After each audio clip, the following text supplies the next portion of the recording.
Olá, Thiago. Boa tarde. Boa tarde.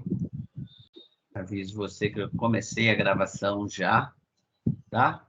Tá ok. E vamos começar a aula só com você mesmo, porque o tempo é curto, já são 3 horas. Tudo bem? Deixa eu compartilhar aqui. Olá, Caê. E Marcelo, tudo bem? Boa tarde. Boa tarde. Deixa eu saber se vocês estão vendo a minha tela. Dá para ver sim. O que está escrito? Área. Isso mesmo. Ok. Então, bom, essa já está sendo gravado, tá? Vou iniciar. O assunto hoje é muito importante, porque ele é a introdução para a segunda parte do nosso curso, que é a parte que trata da cálculo integral. Até agora a gente viu o cálculo diferencial, o sentido das derivadas das funções, o que isso significa geometricamente, como calcular a derivada de algumas funções, porque algumas funções podem ser deriváveis ou não, como é que a gente usa isso para esboçar gráfico, calcular máximo de funções, mínimos, otimização, taxa de variação, tudo aquilo que a gente viu até agora diz respeito à derivação, certo? A segunda parte do curso, que é a parte da integração, então, cálculo diferencial e integral. Essa parte agora, o interessante é que, aparentemente, como vocês vão ver pela introdução de hoje, aparentemente, o que a gente vai estudar aqui agora não tem nada a ver com o que foi visto antes, certo? Tanto é que a gente vai começar aqui com uma noção de área de figuras planas, e isso vai evoluir para um conceito matemático de integração, que, ao ser apresentado, você fala assim, mas não existe a menor relação entre isso e o que foi visto na primeira parte do curso. E, aparentemente, não mesmo. E o resultado surpreendente do curso todo, assim, né, é o que a gente chama de teorema fundamental do cálculo, que vai ser apresentado nas próximas aulas, que ele faz a junção, ela faz o casamento de toda a parte diferencial com toda essa parte integral. Quer dizer, tem um teorema que parece uma mágica, porque as coisas são bem diferentes em princípio. A parte inicial trata de inclinação de reta tangente ao gráfico de uma função num ponto. E a parte que nós iniciamos agora trata de área sobre curva de gráfico de funções. Essas coisas ditas assim parecem não ter a menor relação entre uma coisa e outra, mas a gente vai ver que elas estão diretamente relacionadas e quem faz a relação entre elas é justamente o teorema fundamental do cálculo. Certo? Então, dito isso como introdução e provocação, a gente começa aqui falando um pouco sobre área. O que é a área, né? A gente tem um conceito de área, mesmo se a gente não conseguir definir isso de forma muito rigorosa aqui, a gente entende a área de uma figura plana, uma figura que é limitada, como essa do desenho laranja aí. Então, ela ocupa uma certa região do espaço e existe um número real positivo que está diretamente ligado à quantidade de espaço que essa figura laranja ocupa aí, por exemplo, dentro desse sistema de coordenadas, que é esse quadrado que está aí, certo? Então, de alguma forma, a área mede a região de um plano, uma certa região limitada do plano, certo? Não vamos nos aprofundar mais sobre o conceito de área, mas, basicamente, é isso. Então, agora, a gente podia se perguntar o seguinte, então. Bom, se eu tenho uma função que é uma função, em princípio, positiva, o gráfico dela está acima do eixo, que é o caso aqui dessa função x² mais 1, para x positivo, certo? Então, como no nosso desenho aqui, essa função delimita uma região compreendida abaixo do gráfico e acima do eixo x. E as retas verticais, por exemplo, x igual a 6, como está aí, ou se eu diminuir esse valor de a, né, até o x igual a 5, x igual a 4, sei lá, e a partir da reta vertical aqui dada pelo eixo y, que é a reta vertical x igual a 0. Então, a região que a gente quer tentar calcular a área é a região delimitada. No caso desse exemplo particular, x ao cubo mais 1, certo? Abaixo do gráfico da x ao cubo mais 1, acima do eixo x e entre as retas verticais x igual a 0 e x igual a A. E esse meu A, eu estou variando aqui até, por exemplo, A igual a 6. Tá? Então, vamos pensar aqui para A igual a 6. Como que eu calculo a área aqui embaixo desse gráfico? Certo? Ou como que eu defino essa área, digamos assim. Então, a ideia é a seguinte. Vamos aproximar aquela área acima por retângulos.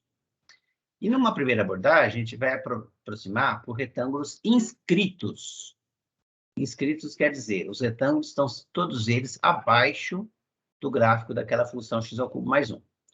Vamos ver aqui como é que a gente faz isso. Então, a primeira ideia é o seguinte, eu pego, vamos trabalhar com o a igual a 6 mesmo. Então, eu estou olhando para o gráfico daquela função entre o x variando de 0 a 6, tá? E aí eu pego esse intervalo de 0 a 6 e divido em 4 intervalos iguais. Assim, cada intervalo vai ter comprimento 3 meios, certo? E aqui estão os pontos que determinam esse que a gente chama da partição do intervalo 0,6. Então, o ponto 0, que é o primeiro, depois 3 meios, depois 6 meios, depois 9 meios, depois 12 meios, certo? Dividiu o intervalo em 4, intervalo 0,6 em 4 pontos. Então, para fazer isso, eu crio uma partição do intervalo 0,6 com 5 pontos. 0, justamente os extremos do intervalo. Então, aqui, desenhados, tá? 0, 3 meios, 3, 9 meios e 6. Deixa eu aumentar um pouquinho isso aqui. Não vou conseguir. Ah, tá. Vou aumentar aqui para vocês verem o que a gente chama de partição no intervalo 0,6. Então, eu divido o intervalo 0,6 entre nesses 4 intervalos de mesmo tamanho. Cada intervalo tem base 3 meios. E daí, o que eu faço? Eu calculo a área de todos os triângulos que estão abaixo do gráfico da função x ao cubo mais 1 e que tem por base exatamente esses segmentos que eu obtive ao dividir o intervalo 0,6 em 4 pedaços iguais, certo? Então, eu vou ter retângulos com altura como sendo o valor da função no extremo esquerdo de cada subintervalo. Vamos ver o desenho aqui. Olha só. Vamos pensar em 4 retângulozinhos, né? Aqui é minha função x ao cubo mais 1. E tem aqui os pontos que determinam a partição. Essa partição foi obtida dividindo 6 em intervalo 0,6 em 4 subintervalos de mesmo tamanho. E agora eu olho para os retângulos. Está vendo que esses retângulos que estão aqui não têm essa propriedade que eu falei. Não são retângulos inscritos. Por quê? Tem um pedaço do retângulo que está acima do gráfico da minha função. Eu quero que a altura do retângulo... Isso, olha só. Quero que todos os retângulos estejam abaixo do gráfico da minha função. Certo? E aí, o que eu vou fazer? A ideia é simples. Eu vou calcular a área desses retângulos. Aqui tem um retângulo de altura 0. Aqui tem um retângulo de altura dada pelo valor da função obtida aqui no 3 meios. Então, o 3 meios eu olho para o valor da função aqui e me dá esse retângulozinho com essa altura. Depois tem um outro retângulozinho com a altura dada pelo valor da função aqui no 3. No 3, o valor da função é esse aqui. Então, esses retângulos todos têm comprimento de 3 meios de base e a altura correspondente ao valor da função no extremo inferior de cada intervalo. Certo? Isso que eu chamo de triângulo inscrito. Lógico que eu podia fazer... retângulo inscrito. Lógico que eu podia fazer a mesma coisa com os retângulos circunscritos, esses aqui. Certo? Agora, para a altura dos retângulos correspondentes, eu estou pegando o valor da função no extremo direito de cada intervalo. Então, esse retângulozinho aqui tem como altura o valor da função aqui no 3 meios. Esse outro retângulozinho tem como altura o valor da função no 3. Este outro retângulozinho tem como altura o valor da função aqui no 9 meios, né? E aqui, o último retângulo tem como altura o valor da função no 6. 12,5. Certo? E aí, olha só, fazendo isso, eu calcular a área de retângulos é muito fácil. A gente sabe calcular, e eu somo elas. Então, a área estimada dessa forma é 512,25. E a área real, embaixo daquela curva, é 330. Então, eu estou fazendo uma aproximação grosseira aqui, certo? Do valor. Então, está vendo aqui que a área real é 330 e a área estimada é maior. Eu estou pegando os retângulos circunscritos, né? Eles sobram. Tem pedaços do retângulo que estão acima do gráfico da função. Então, eu estou calculando uma aproximação por excesso. Se eu olhasse pela esquerda, então eu estou me aproximando por baixo, então os retângulos não preenchem todo o espaço, sobra espaço aqui. Então, minha aproximação agora, ó, que a área estimada é 188, e a área real ainda é mesmo 330, claro. Então, agora eu estou me aproximando por baixo, por falta, tá? Eu podia me aproximar pelo centro também, escolher a altura do retângulo como o valor da função no ponto médio de cada subintervalo da minha partição, certo? E aí, aqui, ó, no caso, bom, isso aí poderia estar um pouquinho acima, um pouquinho abaixo, mas aqui você tem uma área estimada muito melhor do que as outras duas, né? 319 e o real é 330, certo? Então, essa é a ideia. E é claro que, o que acontece? Vamos olhar para os triângulos inscritos de novo. É claro que essa aproximação por baixo, por falta, ela vai ser tanto melhor quanto maior for o número de subintervalos que eu criar. Então, à medida que eu vou criando mais subintervalos, ou seja, aumentando o número de elementos da partição do intervalo 0,6, eu estou colocando mais retângulos, certo? E a aproximação da área por baixo vai ficando melhor, ó. Já é 296 dos 330. E ao aumentar o número de retângulos, olha só como vai aproximando rapidamente do valor exato, 330. Tá? Vocês podem perguntar, mas como é que eu calculo esse valor exato? Que máquina que fez isso? O que é? Como esse 330 foi achado? Bom, para dar resposta a isso, só depois que a gente exatamente justificar esse processo de aproximação. Por enquanto, vou pedir para vocês acreditarem que o valor exato dessa área é 330. Tá? Pelo menos o valor exato do jeito que a gente vai definir a área aqui para a gente. Certo? Mesma coisa pela direita. Olha só, pela direita, só que agora eu aproximo por excesso. Então, sobra os pedaços de retângulo acima do gráfico. Mas, de qualquer jeito, está aproximando. A 348 dos 330. E se eu aumentar enormemente a quantidade de subintervalos, veja bem que a aproximação vai ficando cada vez melhor. 339 já, pela direita, por cima, né, por retângulos circunscritos. Se fosse pela esquerda, 320 dos 330. E se fosse pelo ponto central de cada subintervalo, olha só como a aproximação já é boa. 329,96 dos 330. Certo? Então, essa é a ideia que está por trás. Simplesmente aproximar a área embaixo da curva do gráfico de uma função contínua, certo? Num intervalo limitado fechado aí, por área de retângulos onde as alturas são tomadas de alguma forma relacionada com justamente o valor da função naquele ponto. Ou o extremo inferior do intervalo, ou o extremo superior, ou o centro do intervalo, tá?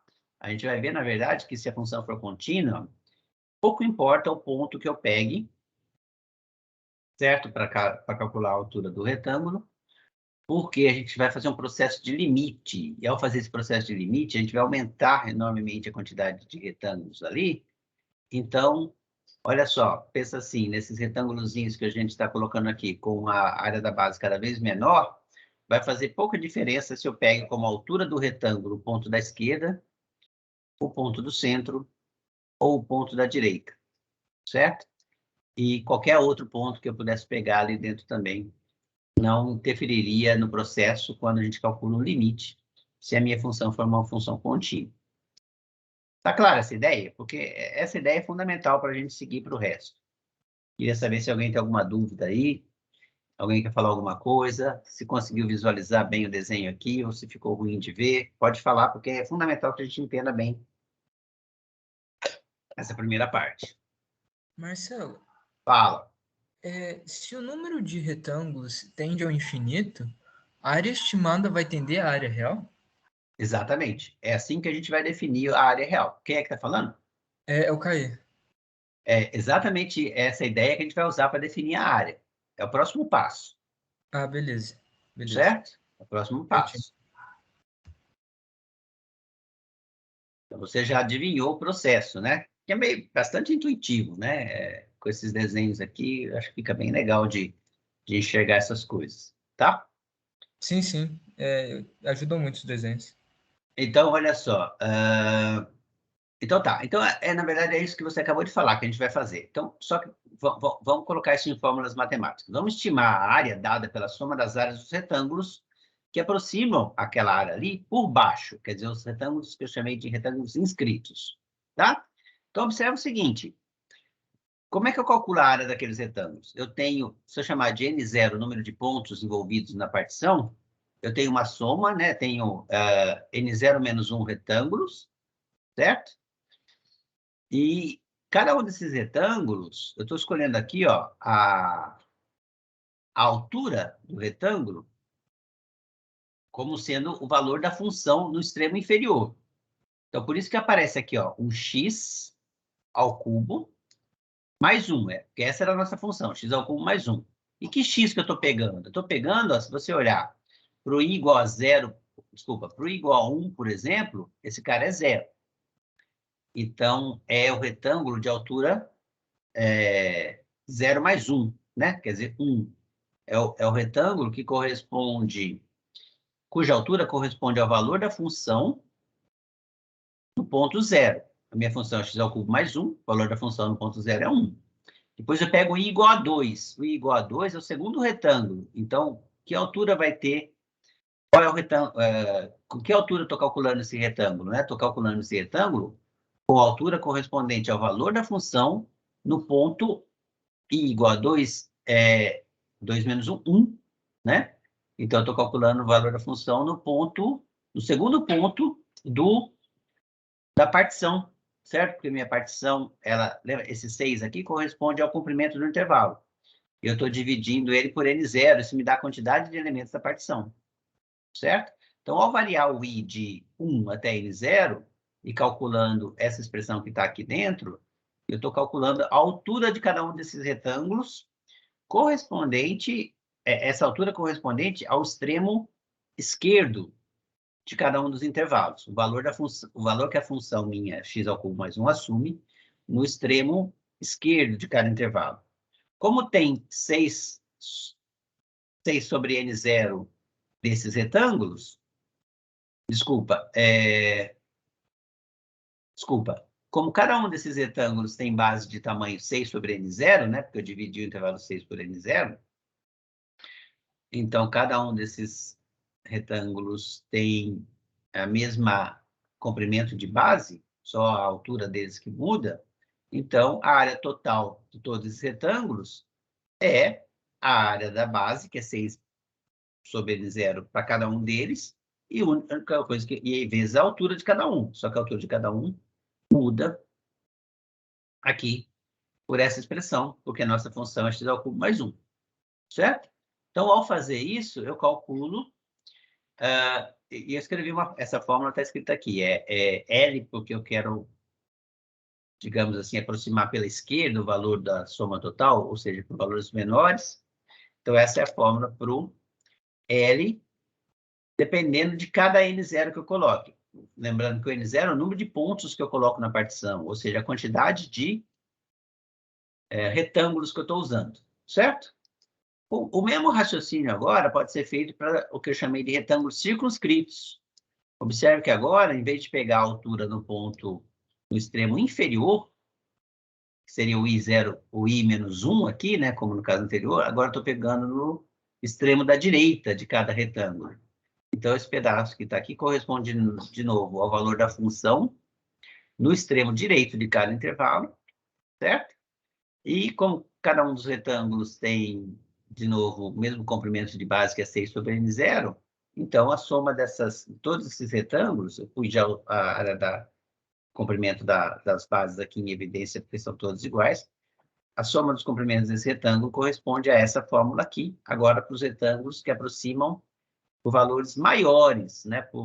Tendo como altura de cada retângulo o valor da função no extremo da direita, que é o maior valor que a nossa função assume ali em cada um dos intervalos, porque a nossa função é crescente, né? É fácil de ver que essa função é crescente, a gente já tem as ferramentas para saber isso lá da parte diferencial, tá? Então, aqui também escrevi uma fórmula para aproximação pela direita, que eu chamei de R, e aí a gente vê o seguinte, o que acontece aqui, ó. Então, a área que a gente quer, certo? É uma área que está certamente entre esses valores L1, que é a aproximação por retângulos que estão inscritos no gráfico, e R1, que é a aproximação por retângulos que estão circunscritos ao gráfico em cada intervalo. A área que a gente quer está entre esses dois valores sempre, né? Porque o L1 aproxima por falta e o R1 por excesso, certo? E aqui, exatamente, eu fiz isso que você falou aí, Caí. Eu estou aproximando, estou olhando aqui para o valor do L1, que é esse valor em azul, e do R1, que é o valor em vermelho, e aqui é o 330, que é exatamente o valor exato da nossa área. E o que a gente vê é que à medida que a gente vai aumentando, tá vendo que a escala está mudando aqui no eixo vertical, né? Isso quer dizer que à medida que eu aumento a quantidade de pontos na partição que divide o intervalo 0,6, tanto o R1, que é os pontos em vermelho, quanto o L1, que é os pontos em azul, vão ficando cada vez mais próximos do valor 330, que é o valor laranja aqui, certo? Então, isso nos leva a pensar exatamente nesse processo de calcular o limite dessas somas quando o número de elementos da partição, o N0, tende a infinito. E a gente vai definir isso como sendo a área. Olha só para fazer uma conta aqui, né? Eu vou deixar um deles como exercício para vocês, mas aqui eu vou calcular, por exemplo, o R1, né, que foi aquela fórmula dada, onde aqui, tá vendo, eu estou calculando como altura de cada um dos retângulos envolvidos na partição, o extremo da direita de cada um dos intervalos. Então, essa é a expressão para o R1 que eu tinha feito. E eu vou escrever uma fórmula mais bonitinha para ele aqui, tá? Que é a seguinte. Bom, se eu quebrar esse somatório em dois somatórios, né? Somatório da primeira parte, que é o somatório desse cubo aqui, mais o somatório da constante 1, de 1 até N0, né? A somatório da constante 1, de 1 até N0, multiplicado por 6 sobre N0, com essa soma aqui dá N0, que cancela com o de baixo, esse somatório aqui dá 6, certo? Este pedaço aqui, ó, esse pedaço aqui é uma soma de cubos, certo? Uma soma de cubos. E aí, tem uma expressão aqui que eu vou deixar para vocês mostrarem, usando lição matemática, um exercício lá com o professor Semi, com a professora Ana Cristina. A soma dos N0 primeiros cubos é dada por essa expressão aqui, ó. N0, que multiplica N0 mais 1 sobre 2, tudo ao quadrado, é a soma dos N0 primeiro cubos. Tá? Então, como eu posso daqui colocar o 6 sobre N0 ao cubo em evidência, que ele aparece em todas as parcelas do somatório, esse 6 sobre N0 ao cubo multiplicado pelo 6 sobre N0 vira 6 sobre N0 à quarta, tá? E o que sobra dentro do somatório é justamente a soma dos N0 primeiro, dos cubos dos N0 primeiros números, de 1 até N0, mais os 6 que vem daqui, certo? Usando esse exercício que eu estou deixando para vocês, eu substituo esse valor aqui nessa expressão aqui, e a expressão para o R1, ela se torna, tá vendo aqui eu copiei só o que estava na página anterior, aqui eu substituí a parte que eu deixei como exercício para vocês mostrar que aquele somatório dos N0 primeiros cubos é essa expressão aqui, quadrado do N0, que multiplica N0 mais 1 sobre 2, certo? Mais 6. Aí só expandi essa expressão toda aqui, certo? Coloquei numa forma mais fácil de enxergar. dividir tudo por n0² aqui, para simplificar as coisas, e a expressão para o R1, né, que seria a soma dos retângulos circunscritos, é essa expressão que está aqui, em função do n0, em função do número de elementos que aparece na partição. Ora, então agora a gente vai, daqui a pouco, definir a área como sendo o limite dessas somas por excesso, que vai coincidir também com o limite das somas por falta, que é o L1, quando o N0 tende a infinito, e a gente vê aqui, ó, quando o N0 tende a infinito, esse pedaço vai para zero, esse pedaço vai para zero, e o que fica simplesmente é 324, que multiplica 1, então 324 mesmo, mais o 6. Então, esse limite dá 330, que é o que a gente chamou de, a gente já tinha cantado a bola antes, que era o valor da área, o valor real da área, certo? Aqui, ó, eu fiz a mesma coisa para o L1, tá? Repeti o processo de limite para o L1, tá? As coisas dão um pouquinho diferentes, vocês vão ver, vou deixar como exercício para vocês refazerem essas contas aqui, mas no final das contas, quando a gente pega o limite, quando o N0 tende para mais infinito, esse limite dá, aqui de novo, tá vendo? Esse pedaço vai para zero, esse pedaço vai para zero, e fica de novo 324 mais 6, fica 330 aqui também. Desculpa, aqui parece que... Deixa eu ver uma coisinha aqui.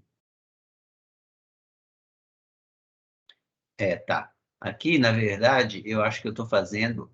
Esse aqui não é o L1, é o R1. Só estou continuando as contas do slide anterior, tá? Mas o que eu tinha falado era verdade. Eu deixo para vocês mostrarem que, da mesma forma que a gente fez para o R1, o limite que a gente calcular para o L1 também dá 330.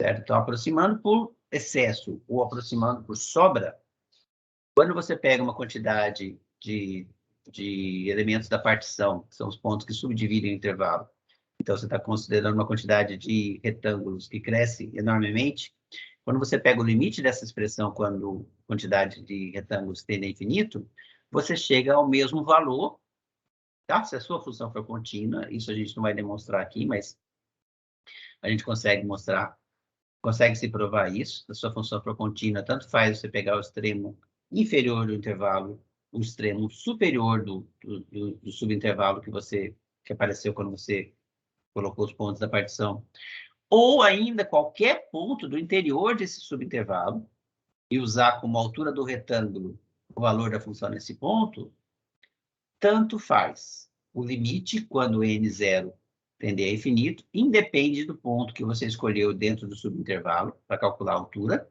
certo? E esse, então, esse limite vai ser definido como a área dessa região. Que é o que estou falando aqui, ó. Então, definição. A área da região AS é delimitada superiormente pelo gráfico de uma função. Presta atenção, por enquanto eu estou falando de funções positivas e contínuas. Tá? Então, pelo gráfico de uma função positiva e contínua, e o eixo horizontal x, quer dizer, eu estou entre o gráfico da função e o eixo x, e por duas retas verticais, x igual a A e x igual a B. No nosso exemplo, o A era 0 e o B era 6, certo? Então, eu vou definir essa área como sendo o limite da soma das áreas dos retângulos aproximantes. Retângulos aproximantes, fica bem entendido, né? A própria palavra já expressa o que eu quero dizer. São os retângulos que aproximavam, ora por baixo, ora por cima, ora pelo ponto médio, a área embaixo da curva, certo? Então, a área do... Esses são os retângulos aproximantes, olha só. Cada um desses... Aqui eu tenho a altura do retângulo, calculado num ponto xi, que pode ser o extremo inferior, o extremo superior, ou pelo que eu acabei de dizer, qualquer ponto que esteja no intervalo, no iésimo intervalo da partição. Δx eu estou chamando de o comprimento da base de cada retângulo, estou pegando todos iguais. Então, a Δx é... Deixa eu diminuir um pouquinho aqui para ficar mais bonitinho agora. Opa, não deu certo. Aqui. Oh. Ele não fica na mesma linha. Que droga. Bom, tem um igual aqui. O fato é que o ΔX é, então, a diferença dos extremos inferior menos da direita B menos A, sobre N, a quantidade de pontos que eu coloquei na partição, tá? E XI é o extremo inferior de cada intervalo da partição, mas pelo que eu acabei de falar, podia ser o extremo superior de cada intervalo, ou podia ser um ponto qualquer desse intervalo, certo?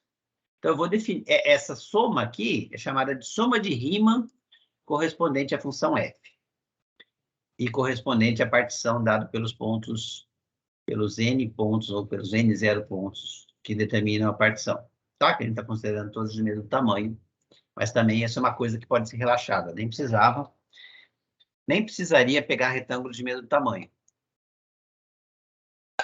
de base, porque como eu vou pegar esse limite, no final das contas, todos os resultados levariam ao mesmo valor.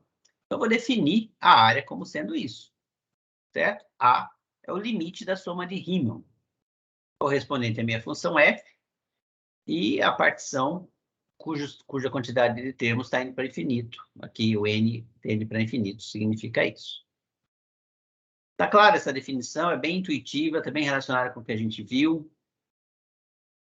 Todo mundo... Professor, a minha turma, ela não teve aula de como que mexe com somatório.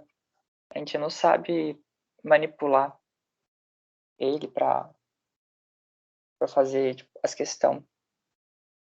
Esses exemplos aí que você está dando. Entendi. Eu acho que vocês já falaram disso na última vez que a gente se encontrou, não foi? Uhum. Tá. Olha só, não faz diferença. Você pensa que esse somatório é só uma forma de escrever a soma. Certo? A gente não vai manipular essas expressões aqui. É só uma notação, uma forma simples de escrever uma soma que você poderia escrever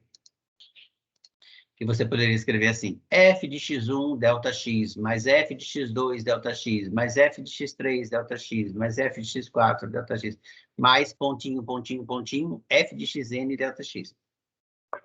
Certo? É só uma maneira curta de escrever uma soma. Tá bom? É porque eu achei umas duas questões disso daí na prova, na P4, nas provas anteriores. E precisava fazer uma manipulação, não sei, que eu tinha visto uma resolução para deixar esse ΔX explícito e depois transformar isso daí numa integral. Para transformar a integral, eu precisava achar qual que é o A e o B, precisava achar o intervalo que o I estava. Aí só por isso que eu fiquei preocupado mesmo de falar que a gente não sabe mexer. Porque, Entendi. assim, pelo menos eu não sei, porque eu não tive aula. Entendi. Quem é que está falando? Emanuel. Manuel? Emanuel. Emanuel. Eu vou pedir o seguinte para você, então, Emanuel. Você, nas aulas dos outros professores, principalmente Semiana, você comentar isso com eles e dizer que está fazendo falta essa manipulação de somatório, que isso aí teria ficado por conta deles.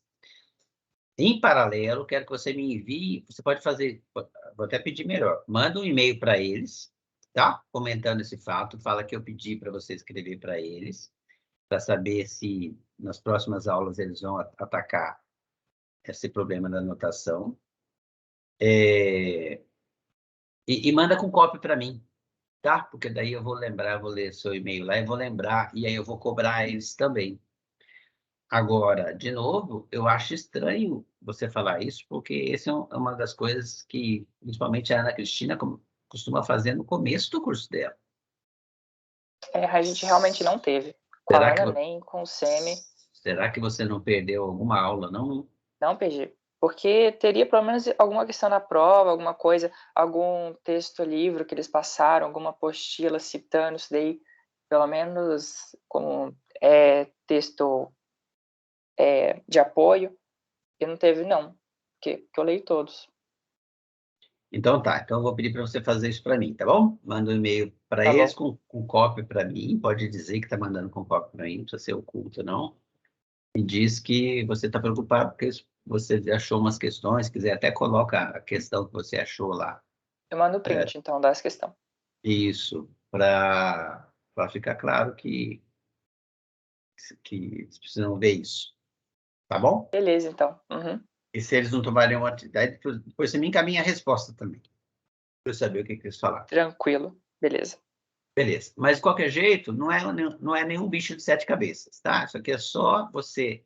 E a maioria das propriedades, como aquela que eu usei ali há pouco, que você pode colocar um termo em evidência, é porque é uma soma onde aparece um termo que se repete em todos os... um termo repetido em todas as parcelas, você pode colocar ela em evidência, pode colocar então, ela para fora da soma, né? Para fora do somatório. Esse símbolo sigma só vai ser entendido como uma quantidade, onde aqui tem um contador que varia, né? O i varia de 1 até n, e para cada vez que você varia o i, você escreve a expressão que está... você escreve a expressão que está aqui dentro do somatório, variando o i, aí coloca um sinal de mais, escreve a expressão com o próximo i, escreve a expressão com o próximo i, escreve a expressão com o próximo i, faz o i, faz isso para ir desde o 1 até o último termo, que é dado por n. É só uma forma simples de você escrever uma soma. E todas as propriedades decorrem dessa definição. Então, realmente é uma coisa simples, costuma assustar um pouco quando a gente vê pela primeira vez, mas depois você vai ver que é muito eficiente para a gente trabalhar com essas expressões. Beleza? Então tá. Essa observação também eu já falei, né?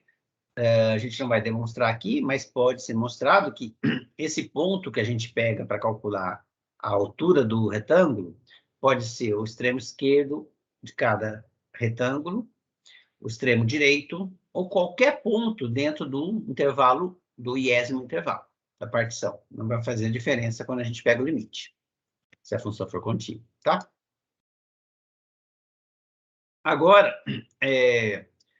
bom, com isso em mente, vamos fazer um exercício aqui que diz o seguinte, como interpretar, né? Bom, eu posso estar interessado simplesmente em calcular a área embaixo de do gráfico de uma função, mas pode ser que essa interpretação geométrica da área tenha um outro significado. E esse exemplo aqui é justamente nessa linha. Vou pegar a função v de t, certo? Dado por t ao cubo menos 9t2 mais 250, que representa a velocidade de um projétil, de um míssil, digamos, em cada instante t. E eu vou usar esse processo que a gente fez aqui para calcular, vamos estimar a distância percorrida pelo projétil após 10 segundos, certo? Então, a ideia aqui é a seguinte. Se eu colocar retângulos aqui, por exemplo, cuja altura é dada pelo... Está vendo? Estou dividindo os 10 segundos e estou dividindo ele em 5 pedaços, né? E cada retângulo, então, tem base 2. A base é 2 aqui. E estou pegando como altura do retângulo o valor da função, que é aquela função x ao cubo menos 9x2 menos 250, no ponto médio. Certo? O que dá a soma desses retângulos? A soma desses retângulos, olha só. O f, a minha função, na verdade, agora, que é v, né? Não é f. O v nesse ponto aqui me dá a velocidade no ponto médio. E aqui, de 8 até 10, corresponde ao intervalo de tempo. Então, a velocidade é justamente o deslocamento dividido pelo tempo gasto para esse deslocamento. Então, quando eu multiplico a velocidade aqui pelo tempo gasto, eu tenho a área desse retângulo aqui corresponde justamente a quê? Ao deslocamento obtido. Vamos fixar nesse último retângulo aqui. Então, a área desse último retângulo aqui corresponde a 2 segundos vezes a velocidade no instante médio aqui, no ponto médio, que é o ponto 9 segundos. Então, isso me dá o deslocamento nos últimos 2 segundos do processo, se aqui, durante esses 2 últimos segundos, a velocidade fosse constante. Então, certo? Que se a velocidade é constante, dado por essa altura aqui, dado por essa altura desse retângulo, então, justamente, a área do retângulo seria a velocidade vezes tempo, e isso dá o deslocamento, certo? Então, a área de cada um desses retângulos corresponde ao deslocamento correspondente àquele intervalo de tempo, se ali a velocidade fosse constante. Mas a velocidade não é constante, a velocidade está variando de acordo com essa curva. Bom, mas aí o que acontece? Ao aumentar o número de retângulos, certo? Você vai vendo o quê? Que o intervalo de tempo no qual eu considero a velocidade constante vai diminuindo, certo? E se eu pego o limite da quantidade de retângulos quando isso cresce limitadamente, o que a gente tem é que o intervalo de tempo vai ficando cada vez menor. E para intervalos de tempo cada vez menor, é razoável a gente pensar que a variação da velocidade é pequena, quer dizer, a velocidade em si varia um pouco, sim, mas se eu olhar para esse valor fixo aqui, que corresponde ao topo do meu retângulo, essa variação está bem próxima do que ela seria se ela fosse constante. E isso, ao pegar o limite, quando isso tende para mais infinito, então, a área de cada um desse retângulo, ou melhor, a soma das áreas de todos os retângulos, corresponde ao quê? Corresponde à soma dos deslocamentos em cada intervalo de tempo tomado cada vez menor, se a velocidade fosse ali constante. Certo?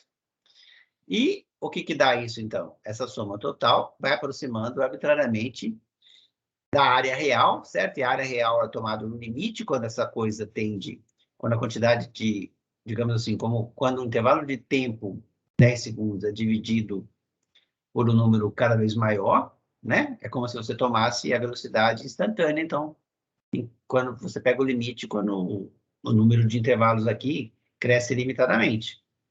E aí, a soma de todas as áreas desse retângulo, que corresponde à área total embaixo da curva, pelo que a gente acabou de falar, corresponde ao deslocamento total realizado pelo meu projétil.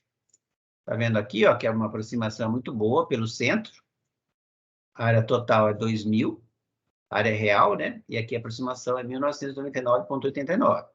Se fosse pela direita, aproximaria bem também, só que por excesso, 2007, quando é 2.000 o valor real. E pela esquerda, aproximaria por baixo, 1993. Mas só para dizer, então, que nesse caso específico, além da geometria, certo? Porque, já que eu estou sendo capaz de calcular a área embaixo da curva, nesse caso particular, em que a minha função representa a velocidade, essa área embaixo da curva representa o deslocamento total do projeto. E é isso que foi feito aqui, certo? Ao calcular essa área total embaixo da curva, eu calculei justamente a distância percorrida pelo projeto nos 10 segundos. Tudo bem?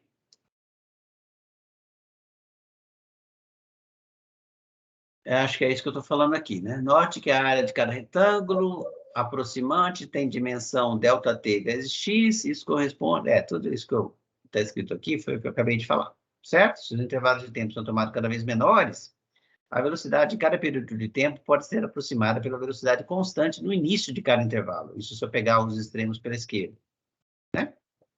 Assim sendo, no nosso exemplo acima, a soma das áreas de todos os retângulos aproxima a distância total. Tá? Então, eu fiz aqui, escrevi de novo a nossa função, escrevi aqui o que a gente chamou de LI de N0, né? Que é a função, ó, 10 é o tamanho do intervalo, dividi pela quantidade de pontos, e fiz a soma, né? Onde aqui G é o valor da função, eu devia chamar de V, na verdade, né? Me chamei de G, o valor da função no extremo inferior de cada intervalo. Então, a altura de cada um daqueles retângulos é o valor da função no extremo inferior de cada intervalo, certo? E aqui eu calculei o limite dessa expressão quando o N0 tende ao infinito, e esse limite dá 2.000, que é, pelo que a gente viu ali, o valor exato da área embaixo da curva. Então, geometricamente, essa soma nos dá a área, mas, dependendo do que a nossa função representa, essa área tem um significado especial também, certo? Esse exemplo aqui mostra que se a função representa a velocidade instantânea, em cada ponto, em cada instante de tempo, então a área embaixo da curva representa o deslocamento total percorrido. Agora, essa observação aqui é bem importante, tá? A gente está desenvolvendo aqui uns conceitos. Então, se vocês lembrarem, quando a gente começou a falar de conceito de derivação lá, que tinha inclinação da reta tangente, que tinha reta secante, depois tinha o limite do quociente de Newton, uma coisa meio trabalhosa. Para calcular a derivada de algumas funções era bem trabalhosa, calcular o limite do quociente de Newton. Mas aquilo tudo era para justificar os conceitos e firmar as ideias na nossa cabeça. Uma vez que a gente entendeu os conceitos que foram abordados aqui, então daqui a pouco, certo? Logo, logo, nos próximos slides, a gente vai ver como que a gente calcula essas coisas de uma forma mais prática. Ou seja, a gente não vai precisar calcular aquele limite da soma de Riemann, do jeito que a gente fez ali atrás, né, para calcular o RI e o LI, R1 e L1, na verdade, acho que eu chamei, a gente não vai precisar calcular aquele limite da mão, da forma como foi feito aqui. A gente vai desenvolver teoremas e técnicas e regrinhas para calcular esses limites, tá bom? Então, não se assustem com o que a gente viu aqui, mas é importante que a gente entenda os conceitos, é importante que a gente entenda os fundamentos que nos levaram a essas definições aqui. Tá? Os próximos passos é desenvolver ferramentas que nos permitam fazer o cômputo dessas coisas de forma mais rápida e mais direta. Ok? Alguma dúvida? Não? Se ninguém tem dúvida, eu vou passar, então, agora para o material que o professor Rogério preparou, certo? Que é aquele material que está disponível lá na Meta Turma e que a gente tem seguido meio que fielmente. Então, a maioria das coisas que ele falou aqui, a gente já falou. Então, vou passar meio rapidamente por cima disso aqui, tá? Mas é porque tem algumas coisas que são importantes a gente chamar a atenção, tá bom? Então, olha só, vamos lá. Alguém tem algum comentário para fazer sobre essa parte aí? Sobre esses arquivos do matemática que tem animação? Alguém quer ver alguma coisa de novo?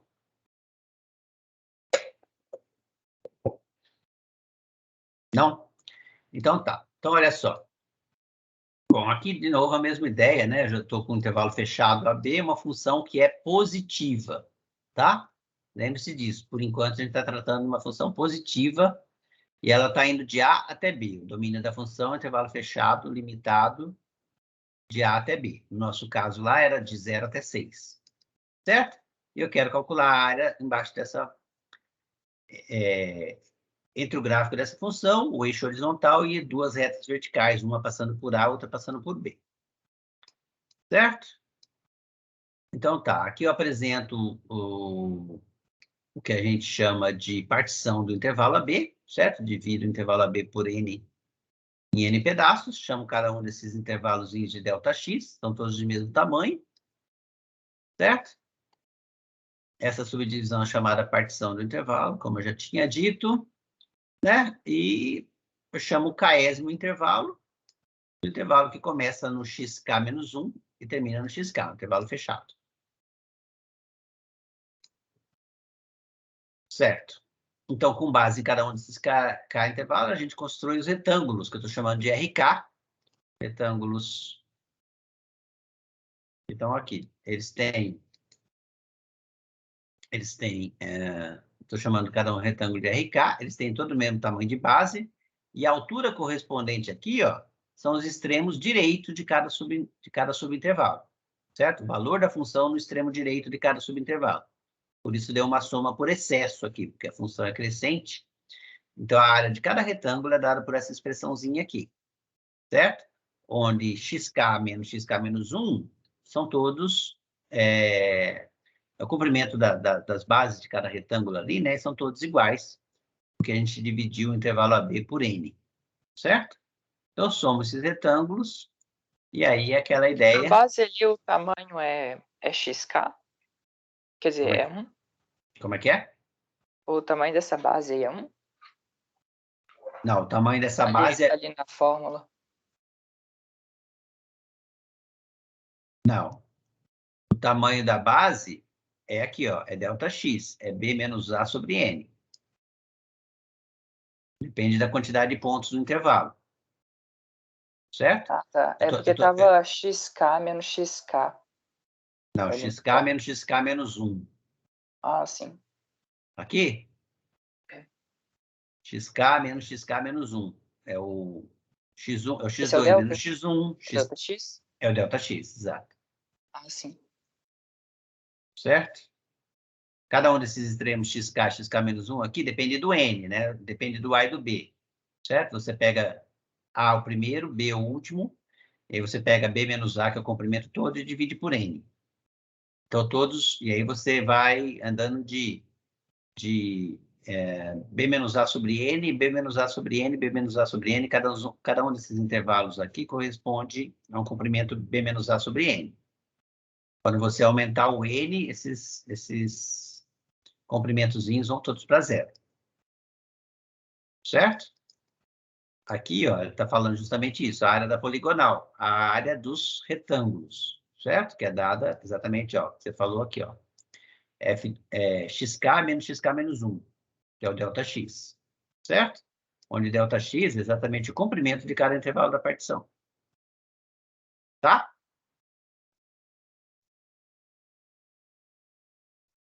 E aí, então, você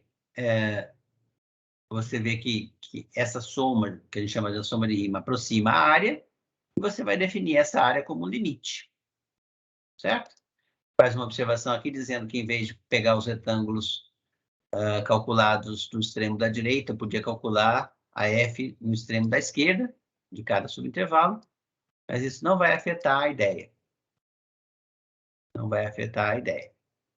Aqui, ó, estou calculando agora as alturas em cada extremo inferior. Exatamente o que a gente fez lá no outro arquivo. Certo? Essas somas que aparecem são chamadas de soma de Riemann, correspondente à função f. Podia ser o ponto médio também, ó. Né? Aqui eu estou pegando como altura o ponto... Bom, nem é o ponto médio, é algum ponto em cada um dos subintervalos. Tá vendo? Que eu chamei de... No intervalo, no késimo intervalo, eu chamei de... O ponto que eu estou pegando a altura, eu chamei de XK estrela. Quem é XK estrela? Não me interessa, não vai fazer diferença na hora que eu calcular o limite. Basta que ele seja um ponto... O XK estrela está no késimo intervalo. Então, ele é um ponto entre XK menos 1 e XK. Não vai fazer diferença. Certo? E aí, a definição da área. A área embaixo do gráfico dessa função é dada pelo limite dessa soma de Riemann. Limite quando n tende a infinito. Quer dizer, n é a quantidade de pontos da partição. Ao mandar o n para infinito, você está pegando retângulos com bases cada vez menores. Bases que tendem a zero. Né? E você está somando cada um desses retângulos. Está vendo aqui que ele fez a definição com um f de xk estrela. Mas poderia ter colocado o f do xk menos 1 ou o f do xk, quer dizer, o extremo inferior ou o extremo superior, cada um dos subintervalos. Esse limite daria a mesma coisa, se a f for contínua. Tá? Eu estou pedindo a f contínua aqui, ó. Contínua e positiva, certo? Se ela é contínua e positiva, então a gente define a área embaixo do gráfico dessa função através desse limite. Ok? E é o que eu acabei de falar aqui, ó. Quando a função é contínua, dá para provar que esse limite existe e ele não depende do ponto xk estrela escolhido. Aí tem um exemplo aqui, tá? Esse exemplo é interessante, diferente do nosso, vou fazer ele de novo, então. A função aqui é yx ao quadrado. É a parábola, entre 0 e 1. Certo? Bom, ele cita aqui um site para você olhar lá, as coisas que estão feitas. Vou deixar para vocês olharem depois. Mas o que eu quero fazer? Eu quero fazer o seguinte. Olha só, quando a gente escreve aquela expressão para soma de Riemann, cada um dos intervalos agora, né, de 1 até... lembra que o intervalo total é com extremo 0 e 1, eu estou dividindo por n, então cada um desses intervalos, subintervalos, vai ter comprimento 1 sobre n. E o valor da minha função, em cada um dos xk's, ele é o valor da função no ponto x, x ao quadrado. Então, calculado no intervalo, no extremo inferior, k sobre n, ele é k sobre n ao quadrado, é a altura do retângulo, vezes a largura da base, que é 1 sobre n. Então, cada uma das áreas dos retângulos RK dá k ao quadrado sobre n ao cubo. Ok? Lembrando que o n está fixo, é o número, por enquanto, é o número de quantidade de intervalos. E o k é que está variando, porque para cada k eu tenho um correspondente retângulo RK. Então, a soma de todas essas áreas, a área total, que é a soma das áreas desse retângulo, é justamente a soma que vai de 1 até n dessa expressão aqui. Certo? Onde o k está variando. Então, de novo, olha, se você tem medo dessa expressão, dessa notação para o somatório, é só você lembrar que o que está escrito aqui é você pegar o que está dentro aqui do somatório, essa expressão k ao quadrado sobre n ao cubo, e escrever cada uma das parcelas variando k de 1 até n. Então, você escreve 1 sobre n ao cubo, mais 2 sobre n ao cubo, mais 3 sobre n ao cubo, mais 4 sobre n ao cubo, até o k obter o valor n. Certo? Que vai ser n ao quadrado sobre n ao cubo. Bom, como n ao cubo, 1 sobre n ao cubo, aparece em todas as expressões dessa soma, todas as parcelas dessa soma, essa igualdade aqui, que você poderia dizer, essa é uma propriedade somatória que a gente não viu ainda.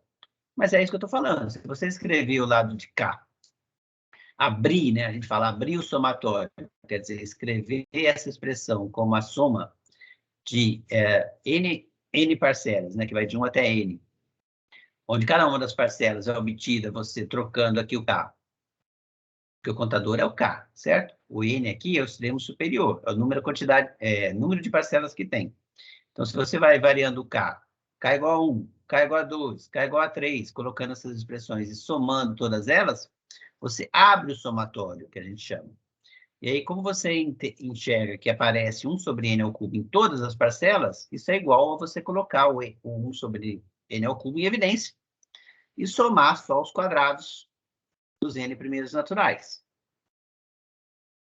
Aí, de forma análoga ao que eu deixei como exercício para vocês, mostrar que a soma dos cubos, dos n primeiros cubos, era aquela expressão que eu mencionei lá atrás, fica como exercício para vocês mostrarem que a soma dos n primeiros quadrados, tá vendo aqui, ó? Isso aqui é exatamente a definição do que está escrito do lado de cá, certo? Isso aqui é a notação para o somatório, está aberta aqui, ó.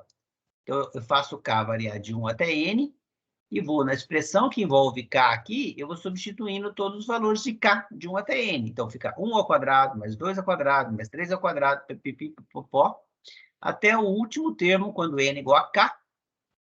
Quando k é igual a n, melhor dizendo, né? Quando k é igual a n, fica n ao quadrado aqui. Então, essa é a somatória dos quadrados dos n primeiros naturais.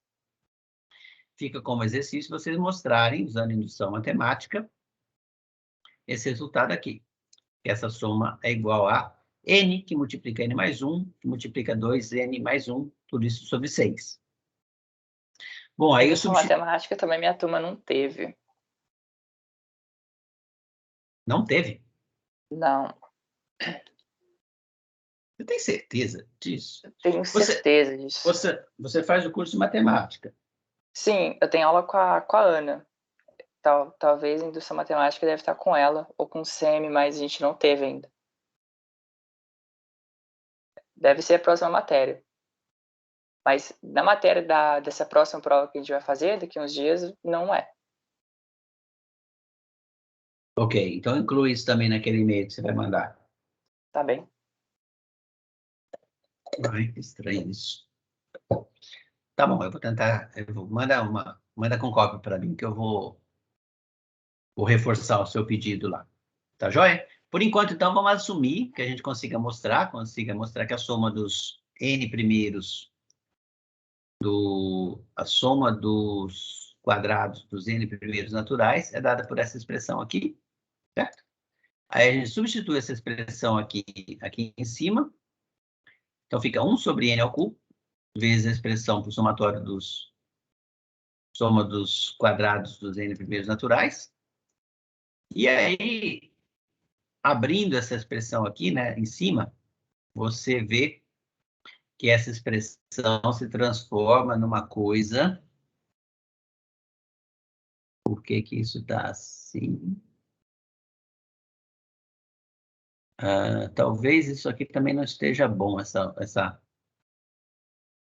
Tá, que esse resultado vai dar 1/3, certo? É verdade. Mas eu escreveria essa igualdade aqui em um passo mais. Eu abriria esse produto aqui do numerador, tá? E escreveria cada parcela sobre n ao cubo.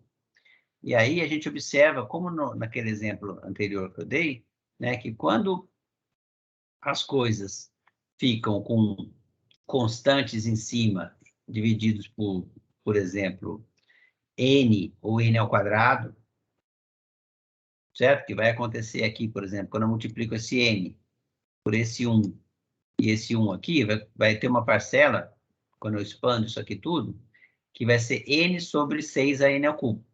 Ou seja, cancelo o n, fica 6 sobre n ao quadrado. Então, ficam expressões com potências de n embaixo, maiores do que as potências de n de cima, e aí, esse limite a gente calcula do mesmo jeito como a gente calculou lá atrás, aqueles limites, quando a gente olhava para assíntota, né? Quando x tende a infinito, quando n tende a infinito, os limites são calculados da mesma forma aqui, e esses onde as parcelas aparecem com potência de n maior embaixo, elas vão todas para zero. E a única potência que sobra é a que envolve o n ao cubo aqui, certo? Aqui de cima, com o 6n ao cubo aqui de baixo. Que é justamente essa parcela aqui, porque sobra 2n ao cubo, e aqui 6n ao cubo embaixo, o n ao cubo cancela e fica só 2 sobre 6, que é 1/3. Quando eu pego o limite, quando o n vai para infinito, todas as outras parcelas desaparecem, porque as potências de n que estão embaixo são maiores do que as potências de n que estão em cima, só sobra essa, e esse valor dá 1/3. Certo?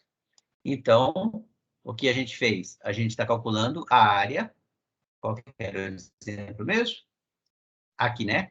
A área embaixo da parábola, y igual a x2, no intervalo de 0 a 1. E a gente acabou de calcular, isso dá 1/3. Certo? E o processo usado para calcular, por enquanto, não tem outra ferramenta. É o limite. O limite da soma de rima quando a quantidade de pontos envolvidos na soma de rima que a gente está trabalhando, a quantidade de pontos da partição, né, tende a infinito. Então, a gente calcula uma expressão que depende da quantidade de pontos, como a gente fez aqui. A expressão depende da quantidade de pontos. E aí eu pego o limite dessa expressão aqui, ó. Pego o limite dessa expressão do lado direito, quando o n vai para mais infinito. Certo? Por enquanto, não tem outro jeito de fazer essas contas. É assim. Tá? Mas a gente vai ver, do mesmo jeito lá que depois que a gente aprendeu a definição de derivada, a gente viu formas de calcular regras, né, de derivação, regra do tombo, coisa e tal, regra do produto e tal. A gente vai ver como calcular esses limites de uma forma mais simples, como calcular essas áreas de uma forma mais simples. Ok? Por enquanto, a gente só tem essa maneira. Continuando aqui, então, o problema da distância, eu vou passar batido, porque é exatamente igual ao exemplo que eu fiz lá no nosso caso. Vou deixar para vocês olharem aqui no material do Rogério como exercício, tá? Mas é a mesma ideia. Eu tenho uma função que dá velocidade, então eu quero calcular a partir disso a distância percorrida. E daí, o que eu obtenho é que a distância percorrida corresponde à área embaixo do gráfico. É o que está dito aqui, tá? A distância total percorrida vai ser aproximadamente essa soma aqui, certo? E essa soma aqui corresponde à soma de Riemann, correspondente à função v. E como a gente tinha visto, né? Se a função v for uma função positiva, essa soma de Riemann aqui, o limite dessa soma de Riemann quando n tende a infinito, corresponde justamente à área embaixo do gráfico. Então, é o mesmo exemplo que a gente fez antes. Tá? Vou deixar aqui para vocês brincarem. Tá vendo aqui? Deu o limite da soma de Riemann quando n tende a infinito. Ok? Então, isso aqui, na verdade, essa parte final aqui, era só... Ela dá a teoria que depois, aquele exemplo que a gente fez ali com os outros slides do matemática, dá um exemplo real dessas contas aqui. Então, se você entender essa teoria aqui, você vai entender bem aquele exemplo. Se você entendeu bem aquele exemplo, isso aqui só generaliza um pouco, porque aqui ele não fala exatamente quem é a função v, né? E lá a gente pegou uma função v bem bonitinha. Ok?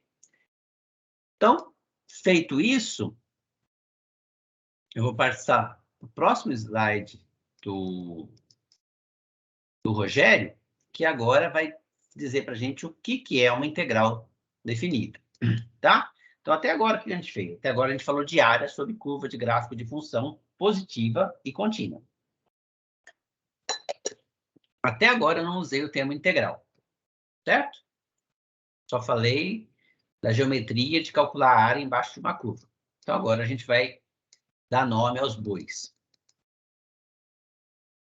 Bom, de novo aqui está repetindo, então vamos supor que eu tenho uma função contínua e positiva no intervalo fechado AB, chegando nos números reais, e aí eu defino a área embaixo da curva, certo? Embaixo do gráfico da função e acima do eixo x, e delimitado por duas retas verticais, x igual a x igual a e x igual a b, eu defino essa área como o limite da soma de rima correspondente a essa função e aquela partição, certo?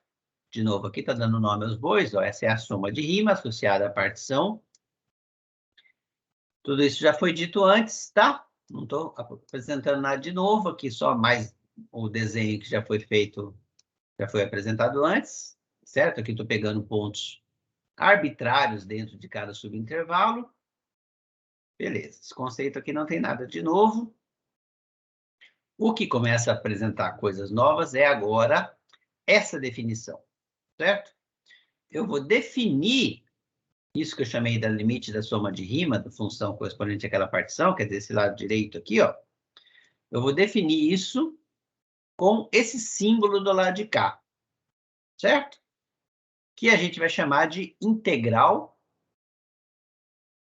definida. Presta atenção bem nisso, porque depois a gente vai ver um outro tipo de integral, que é a integral indefinida, mas é a integral definida da função f, por isso que aparece a função f aqui, ó, dentro, como a gente chama de integrando da expressão, no intervalo AB, B maior que A, tá? E como isso depende do intervalo AB, por isso que ela é uma função definida, ela está especificamente dizendo em que intervalo que eu estou calculando esse limite do lado direito aqui. Como depende do A e do B, então aqui no símbolo de integração aparece o Azinho e o Bzinho. O Azinho como limite inferior aqui dessa integração e o Bzinho como limite superior. Certo? Então, essa é a definição da integral definida de f no intervalo AB. Ou seja, a integral definida é o limite da soma de rima. Certo? É isso. A integral definida é o limite da soma de rima. A integral definida no intervalo AB é o limite da soma de rima da correspondente função no intervalo AB. Cuidado! Quando esse limite existe, né? Quando esse limite existe, aqui, olha só, eu não estou falando que a função é contínua, nem estou pedindo que ela seja positiva, certo? E nos casos anteriores, a gente estava tratando com a função contínua e positiva. Então, o fato de não ser contínua, de não necessariamente ser contínua, me diz que eu não sei se esse limite de fato existe. Porque eu tinha dito, mas sem provar, mas eu tinha dito, que se a função era contínua, esse limite existia e ainda independia do ponto x estrela k, que eu escolhia para a altura que eu escolhia para pegar o f dele como altura do retângulo, certo? Se a função é contínua, não sei se esse limite existe. Então, se esse limite existir, a gente vai dizer que a f é integrável no intervalo AB. Tá? Mais uma coisa, como dessa definição eu não pedi que a função seja positiva, então a gente não vai poder fazer aquela interpretação que a gente fez há pouco e interpretar esse limite aqui como a área entre o gráfico da função e o eixo x.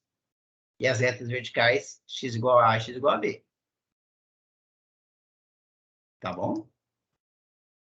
Então, repetindo. Essa é a definição da integral da função f, integral definida da função f no intervalo AB, que pode existir ou não.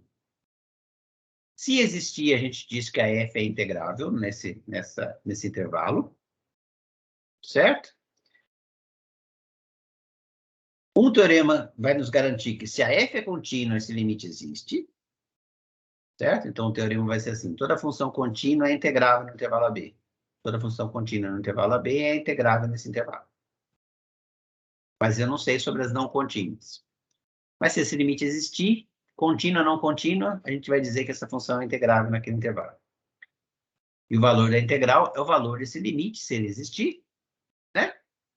E mais, se a função for positiva, no intervalo AB, então esse limite do lado direito corresponde à área compreendida abaixo do gráfico da função e acima do eixo x, e entre as retas verticais x igual a A e x igual a B. Tá claro esses nuances dessa definição? Eu estou abrindo mão aqui da definição, estou abrindo mão de pedir que a função seja contínua e de pedir que a função seja positiva.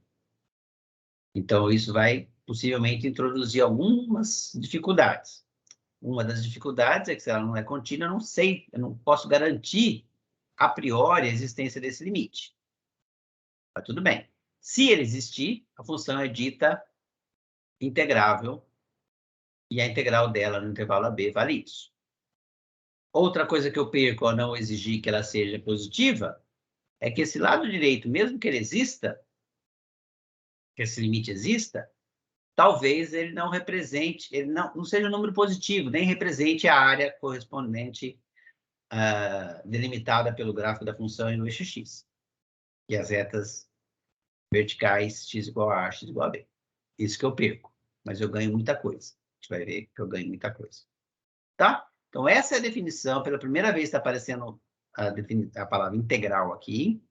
E, de novo, presta atenção, integral definida. Porque daqui a pouco a gente vai falar integral indefinida.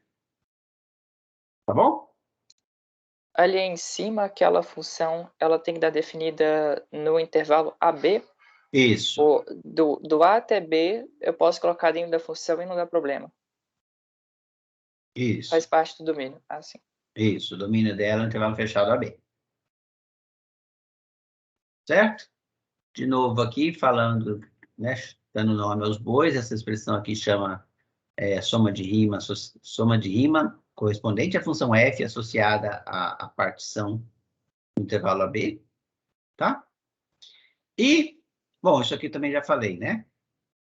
A e B são chamados de extremos inferiores e superiores à integral, e a função f, como você bem acabou de dizer, ela tem que ser definida no intervalo fechado de A até B, fechado de A até B, certo?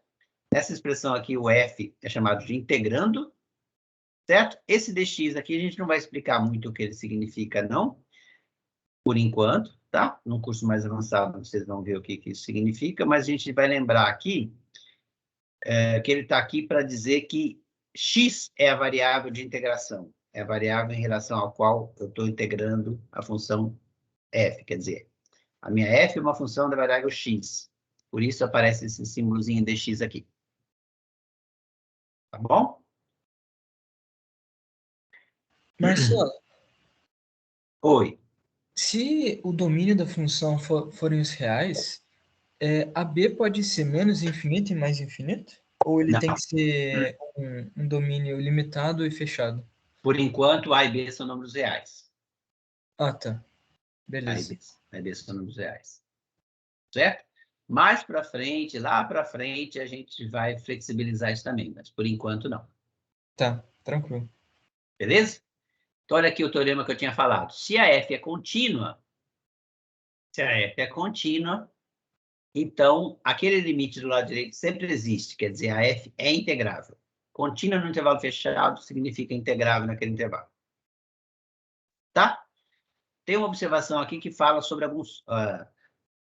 que está dizendo, basicamente, que é o seguinte. Bom, se ela é contínua, ela é integrável. E se ela não é contínua? Bom, se ela não é contínua, a gente vai deixar esse caso para estudar mais para frente. Mas, esse resultado aqui já está dizendo que, bom, pode acontecer de funções não contínuas serem integráveis também. Certo? Basta para isso que ela tenha, que a descontinuidade seja de um tipo, que eu não vou entrar nos detalhes agora, não, mas que ela seja, embora ela não seja contínua, ela tenha um comportamento bom perto dos pontos de descontinuidade, na vizinhança dos pontos de descontinuidade. Então, se ela é contínua, ela é integrável. E se ela não for contínua? Bom, se ela não for contínua, pode acontecer ela ser integrável ou não. Sempre no intervalo fechado, e como você bem observou, A e B números reais, fixos, tá? Não é A não pode ser menos infinito, nem B pode ser mais infinito. Ok, e de novo a observação que eu tinha feito, né? Se, além de tudo, a A for positiva no intervalo, então a integral dela corresponde à área abaixo do gráfico, acima do eixo X e entre as retas verticais x igual a A e x igual a B. Certo? Mas precisa que a F seja positiva para que a integral represente a área. Beleza. Se ela for negativa, então a integral representa o negativo da área. Né? Porque se a função for negativa, então tudo que a gente fez corresponde ao que a gente estava fazendo com uma função positiva, só que agora para baixo do eixo x.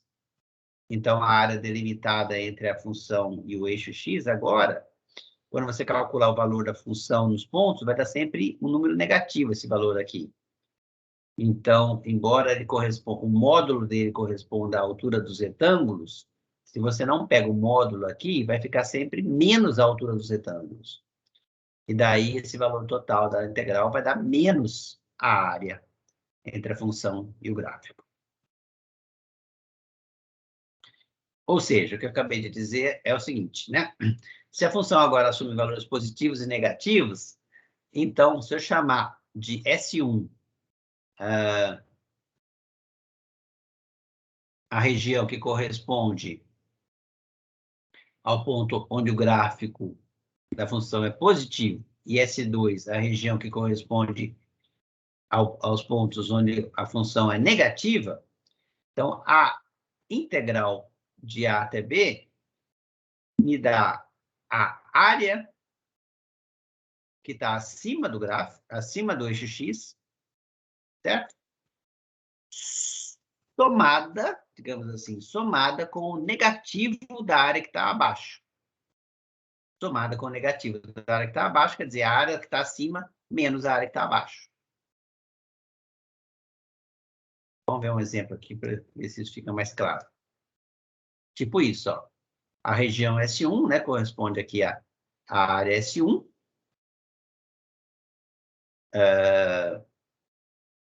Na verdade, do jeito que ele desenhou aqui, parece que S1 corresponde a essa área aqui, né? Mas não. Então, a função começa aqui, a parte onde ela é positiva vem até aqui. Essa região aqui de A até esse pontinho que eu chamo de região S1. E desse pontinho até B é a região do intervalo S2, certo? Então, a integral, ela não me dá mais a área total entre as duas curvas, mas a parte que está acima do eixo, ela me dá a área. Esse pedaço aqui, ó, a área correspondente à região S1, certo? A parte da função cujo gráfico está abaixo do eixo, ele me dá o negativo da área. E essa integral toda, então, me dá a área da região acima do eixo menos a área da região abaixo do eixo. Certo? Ou de uma forma mais confusa, né, que eu tinha dito, a área da região acima somada com o negativo da área da região abaixo. É mesmo? Uma forma diferente de dizer a mesma coisa, mas para a gente lembrar que, nunca esquecer, que a integral representa a área, representa sim a área, nas regiões onde a função é positiva. Nas regiões onde a função é negativa, ela representa o negativo da área. Ou seja, a área com sinal de menos. Certo? Mas então, no final essas áreas se somam? Por exemplo, se a de cima for 3 e a de baixo, o módulo dela é 2. no final o que eu tenho de área é 5? Ou tem que fazer a subtração? 3 menos a área de baixo, 2? Escuta, se a área de cima for 3 e a área de baixo for 2, então a área total desenhada em laranja é 5. Agora, isto não é a integral da função de A até B. Certo? Quanto que vai dar, nesse mesmo exemplo que você falou, quanto que vai dar a integral da área de A até B? Bom, ela vai dar, a integral da área de A até B vai dar a área da parte que está, da parte onde o gráfico está acima do eixo, então 3, no seu exemplo, certo? Menos a área da parte que está abaixo do eixo. Então, a área da parte, no seu exemplo, era 2, né? Então, essa integral vai dar 3 menos 2, vai dar 1. Olha aqui na fórmulazinha, ó. É a área da parte que está acima menos a área da parte que está abaixo. No seu exemplo, essa área valia 3, essa área valia 2. Então, essa integral dá 1. É exatamente o caso em que a integral não mais representa a área presa entre o gráfico e o eixo x. A integral só vai representar a área entre o gráfico e o eixo x se a função for toda positiva. Ficou claro?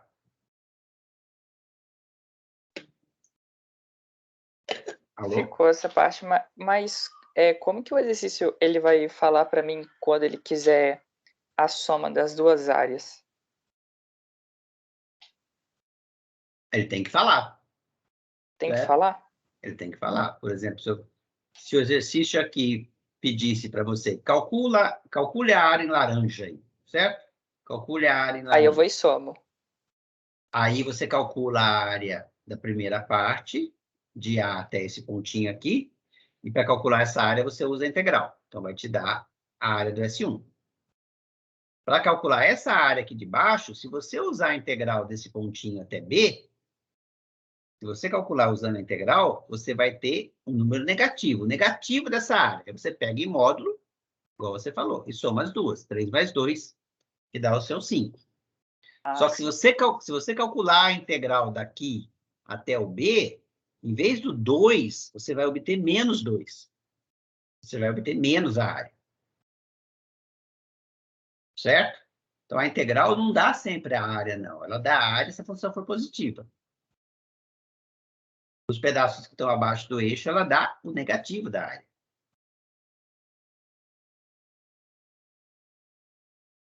Entendi. Entendeu?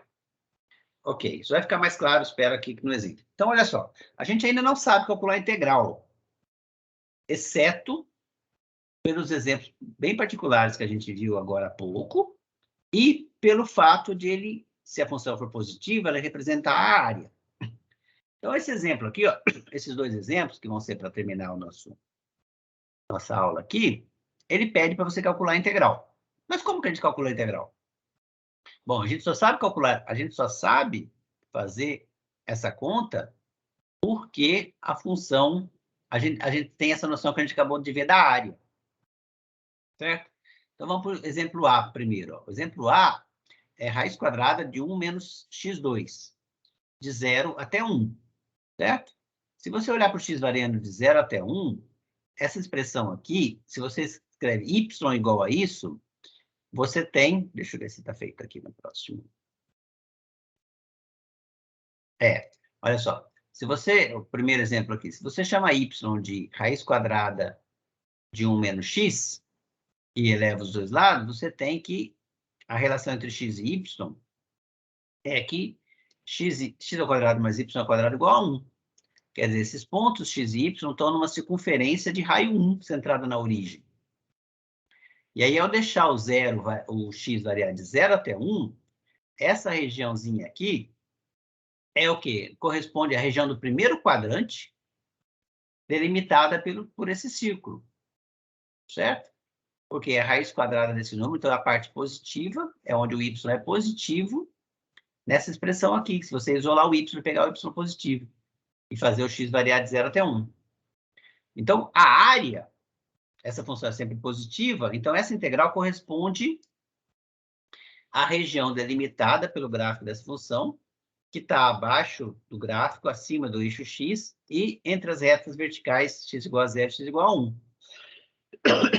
Ou seja, a parte do círculo centrada na origem raio 1 do primeiro quadrante. Bom, mas a gente sabe que a área do círculo de raio 1 é πr2, né? πr2. Se o raio é 1, então é π 1 ao quadrado, né? Porque o raio é 1. Como é 1/4, porque é só o pedaço que está correspondente ao primeiro quadrante, então é 1/4 da área do círculo todo. Então é 1/4 de π, ou seja, π sobre 4. Então, eu estou usando o fato de que eu sei que, como essa função é positiva, essa integral representa a área. E como eu sei que essa função aqui, quando eu pego y, quando eu isolo o y aqui e olho só para a parte positiva do y, ela me dá justamente essa expressão aqui, ó, mais raiz quadrada de 1 menos x2. Então, esse integrando aqui corresponde ao pedaço da circunferência centrado na origem raio 1, o pedaço da circunferência que está no primeiro quadrante. Então, a área que está abaixo desse pedaço da circunferência é exatamente a área do 1/4 do círculo. O círculo centrado na origem raio 1. Como eu sei a área do círculo todo, eu sei dizer quanto vale essa integral aqui, usando esse mecanismo, tá? No futuro, a gente não vai... Isso aqui é só para exemplificar o que a gente consegue fazer agora. Certo? Se eu não tenho outras maneiras de calcular essa integral, a única maneira que eu tenho para calcular essa integral é usando esse conceito de área. Ou usar, né, aquele limite da soma de rima, que é bem mais complicado. Mas como eu já sei que quando a função é positiva... Desculpa. Quando eu já sei que quando a função é positiva, essa integral representa a área, se eu souber identificar a área entre o gráfico da função e o eixo x, né? Se eu souber identificar o gráfico dessa função que está aqui como integrando, eu sei, e eu souber calcular a área, né, que é o caso aqui, por isso que eu estou pegando uma circunferência aqui, e por isso que eu vou pegar uma reta aqui, ó, no exemplo seguinte. Então, se eu sei calcular a área, eu sei calcular a integral. Tá? Mas, na verdade, as integrais vão ser mais úteis no sentido oposto. Eu não sei calcular a área, e aí eu uso a integral para calcular a área. Mas como que eu calculo a integral? Calma e espera um pouco, que a gente vai aprender como calcular a integral. Tá? Então, o primeiro exemplo, eu faço uso do fato de que eu sei calcular a área do círculo de raio 1 centrado na origem. No segundo exemplo. O segundo exemplo, olha só, a função aqui, ó, x menos 1, de 0 até 3, o gráfico dela está aqui. Certo? É essa reta aqui que vai do menos 1, né, quando x é 0, até o 2, quando x é 3. Certo? A integral não corresponde à área presa entre o gráfico e o eixo x. Por quê? Porque a minha função não é sempre positiva. Tá? Mas, na região onde ela é negativa, a integral corresponde ao negativo da área. Então, se eu quebrar essa integral aqui em dois pedaços, né? A integral que vai de 0 até 1, onde aqui a minha função é negativa, o valor da integral corresponde ao negativo da área desse triângulo, ou seja, o que eu chamei de menos a 1. Na parte onde a função é positiva, a área desse triângulo aqui, onde ela é positiva, a área corresponde à integral. Então, essa integral total aqui corresponde à soma das áreas da região onde a função é positiva com o negativo da área da região onde a função é negativa. Como aqui são triângulos, eu sei bem fácil calcular a área da base, a altura e coisa e tal, eu sei calcular essas duas áreas de forma fácil.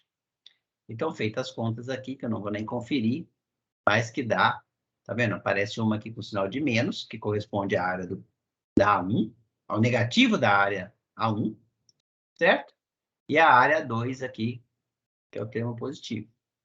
Então, eu pego a parte da área positiva, subtraio a parte da área negativa, e isso me dá a integral de 0 até 3, dessa região.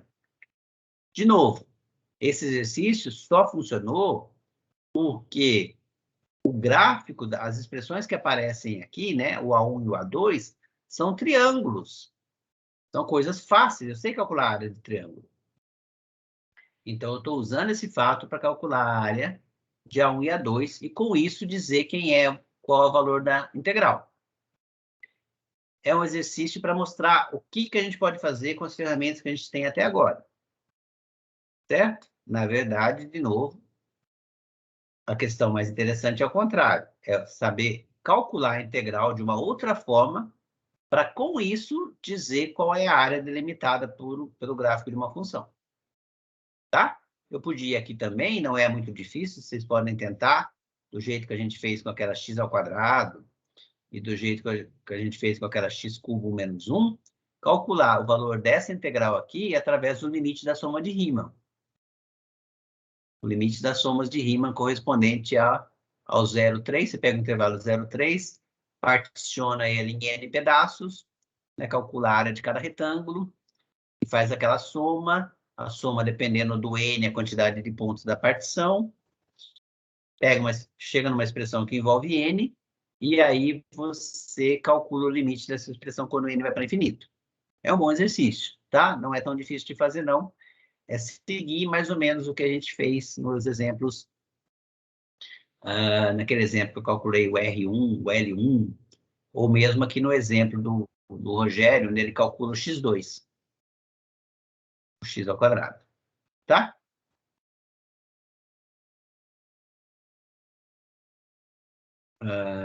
Ok? Alguma dúvida? Tá, agora a gente vai generalizar um pouco mais, certo? Quando eu defini esse símbolozinho aqui de integração, a gente sempre tinha pedido que o A fosse menor que o B. Então, agora a gente vai generalizar. Se o A for maior do que o B, certo? Se o A for maior do que o B, a gente vai usar essa notação. A integral de um valor maior até um valor menor é o negativo do valor da integral do valor menor até o valor maior. Quer dizer, se eu troco os extremos de integração, a minha integral muda de sinal. Por que você está fazendo isso? Vai ficar mais claro daqui a pouco, tá? Mas a gente está ampliando a nossa definição, a nossa notação para as coisas. Então, agora, esse símbolo aqui não precisa ter o B maior que o A. Se o B for menor que o A, a gente usa essa definição aqui. Então, a gente inverte os extremos em troca de sinal. E se o B for igual ao A, a gente diz que a integral é zero.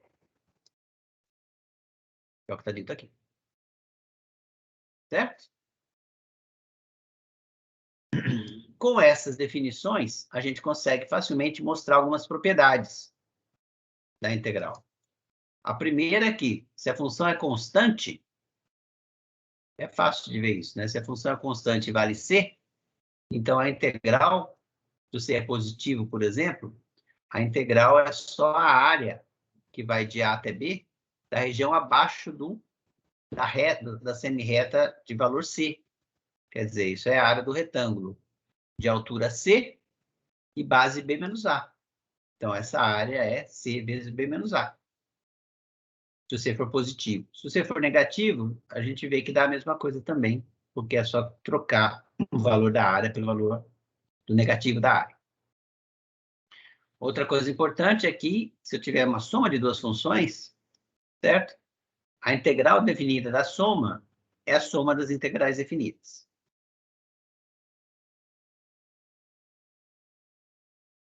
E uma terceira propriedade importante é que se eu tenho uma constante que multiplica a minha função, certo? Essa constante pode ser tirada do cálculo da integração. Então, a integral da função de A até B, da função c vezes f, é a mesma coisa que eu calcular a integral da f e depois de calcular a integral da f, multiplicar pela constante c. C é um número real. Constante. Qualquer. Positivo ou negativo.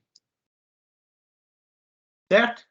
Eu não vou demonstrar essas propriedades. Tem alguns comentários aqui sobre elas, mas eu não vou demonstrar. Mas elas estão aqui e elas são fáceis de demonstrar se a gente usar a soma de rima correspondente a cada uma das funções e as propriedades de limite que a gente já estudou lá atrás. Limite da soma, a soma dos limites. Essas observações estão feitas aqui. Tá? Aqui, de novo, propriedade do limite, né? Então, agora, para que servem essas propriedades? Essas propriedades vão me ajudar a calcular, por exemplo, a integral dessa função, que agora não é uma função, embora ela seja sempre positiva, né? Porque no intervalo 0, 1, x ao quadrado é sempre positivo, multiplicado por 3 é sempre positivo, somado de 4 é sempre positivo. Isso aqui corresponde a uma área, certamente a área abaixo do gráfico dessa função. Isso é uma parábola de 0 até 1, e eu não sei calcular o gráfico abaixo do gráfico, a área abaixo do gráfico dessa parábola. Eu não sei. Na verdade, a gente quer justamente usar a notação de integral, os conhecimentos de integral, para calcular essa área. Então, o que eu vou fazer? Eu vou usar as propriedades que eu acabei de ver. Certo? E quais são as propriedades que eu vou usar? Bom, aqui tem uma soma de funções. Então, eu sei que o integral da soma é a soma dos integrais. Certo? A função primeira é 4, a segunda é 3x2. Então, a integral da soma da 4 mais 3x2 é a integral da função 4 com a integral da função 3x2. E como 3 é uma constante, eu já usei outra propriedade para tirar o 3 da integral. Certo? Agora, essa integral aqui, a gente já tinha calculado lá atrás, como exercício, como um exemplo. E ela vale 1/3. Certo? Como é que a gente calculou isso aqui? Se você não está lembrado, volta lá atrás. Mas é usando o limite da soma de rima. Certo? A integral da constante, a gente já viu. A integral da constante é igual a constante que multiplica o comprimento do intervalo. O comprimento do intervalo aqui é de 0 até 1, então é 1.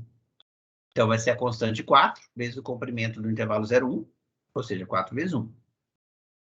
Então, aí, essa integral toda aqui dá 4 mais 3, que multiplica 1/3. Então, 4 mais 1, 5. Então, a gente usou as propriedades para calcular a área que está abaixo do gráfico dessa parábola, no intervalo 0, 1, e acima do eixo x. Certo? Uma outra propriedade interessante das integrais definidas é essa aqui. Se você vai integrar de A até B, certo? Você pode quebrar essa integral em duas. Desculpa, de A até C, né? Vai integrar de A até C. Você pode integrar de A até B, integrar de B até C e somar as duas integrais. Qualquer que seja o C. O C nem precisa estar... Desculpa, qualquer que seja o B, né? Vai integrar de A até B. Você escolhe um B, integra de A até B, e depois de B até C. Qualquer que seja o B. Por exemplo, se o A for 0 e o C for 1, você pode pegar qualquer B entre 0 e 1. Mas se você pegar um B maior que 1, também dá. Quer dizer, a integral de 0 de A até C igual a 1, 0 até 1, você pode escrever como integral de 0 até 3, mais a integral de 3 até 1. Certo? Ou pode pegar o B qualquer número. Sempre vai valer. Uma propriedade vai valer. A gente não vai demonstrar aqui. Vou pedir que vocês aceitem. Quando o B está entre A e C, aí a visualização fica bem interessante. É mais fácil, né? A gente acreditar. Porque daí, se a função for positiva, dá a área de A até B, abaixo do gráfico, mais a área de B até C. Certo? E é razoável que valha. Mas o resultado também vale quando B é maior que C ou B é menor do que A. Foi por isso que a gente definiu, né? Foi por isso que a gente definiu permitiu que os extremos de integração não tivessem que obedecer a ordem. Assim, o de baixo ser sempre menor do que o de cima. Tá bom? Outra propriedade interessante, mas a gente já viu também, é que se a função é positiva, a integral dela é positiva. Se ela é positiva no intervalo AB, a integral é positiva. Certo? E isso é fácil de ver porque a gente já viu que quando a função é positiva, a integral dela corresponde à área. E a área é sempre um número maior ou igual a zero. Certo? É o que está escrito aqui.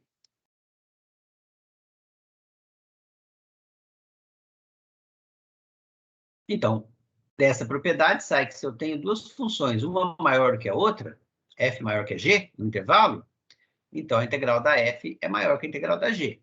Isso é bem simples de ver, porque você pega, considera essa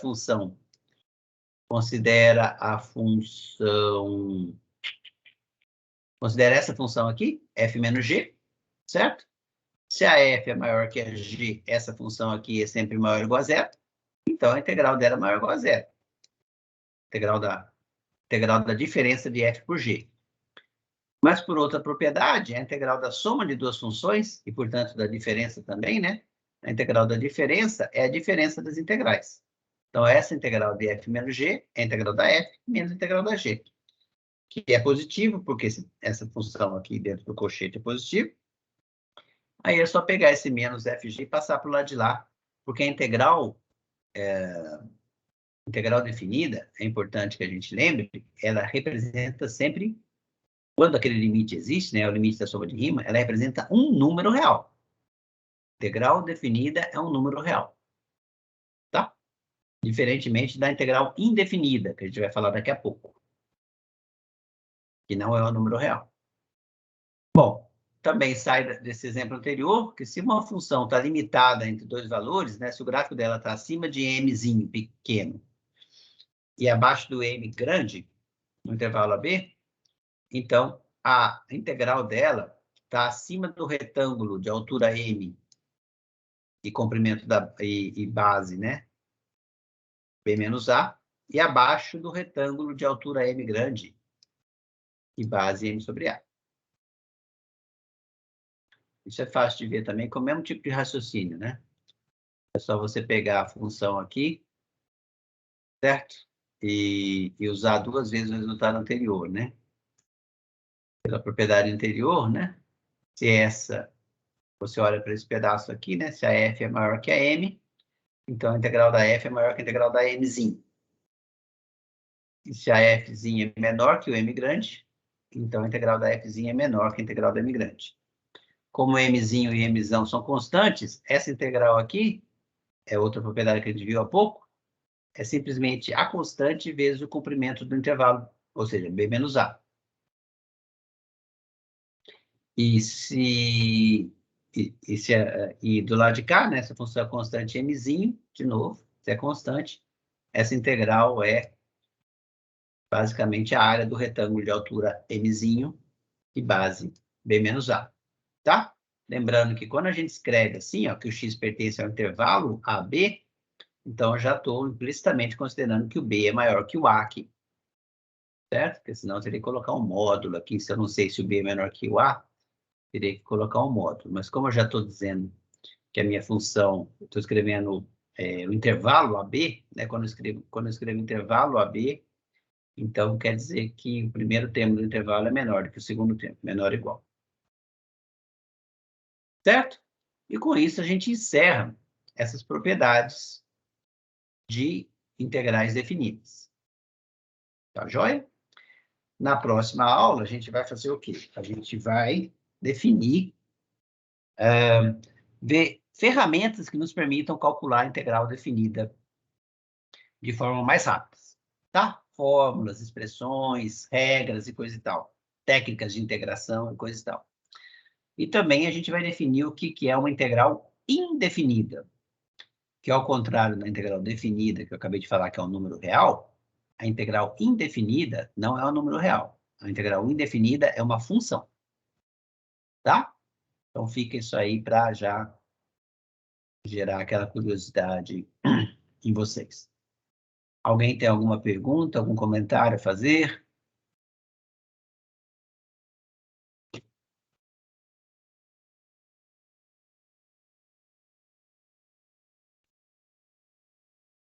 Tudo certo, professor. Tiago, Caê, Emanuel, Professor, Aishan, Clara. só queria te pedir para pedir os monitores que resolvem aquelas provas lá antigas, que postassem a prova 4, porque não tem resolução dela no YouTube. Só tem uma questão lá resolvida das 3 provas. Eu vou... Tá, eu posso até fazer isso, mas olha só, eu acho melhor você fazer isso no fórum, porque eu posso me esquecer. É só pedir lá no fórum que eles vê Eu e acho que faz sim. a resolução? Ah, beleza. Eu acho que sim, porque tudo que você coloca no fórum, os monitores leem, né? Aí você coloca... então faz o seguinte, coloca lá no fórum, tá? Se passar uma semana e ninguém tomar uma atitude, aí você me manda um e-mail também me lembrando. E daí eu cobro eles. Beleza. Beleza? Uhum. Mais alguma? Você pode só ver a questão que eu falei lá, que tinha que manipular o somatório? Você tem ela aí? Mas como é que eu vou Eu ver? posso digitar ela, ou que eu... Ah, não, eu posso mandar aqui o print no... Vou encerrar a gravação. Você pode me mandar um... como você quer fazer isso? Pode me mandar no e-mail, no chat Eu posso aqui, mandar será aqui, que você... eu posso mandar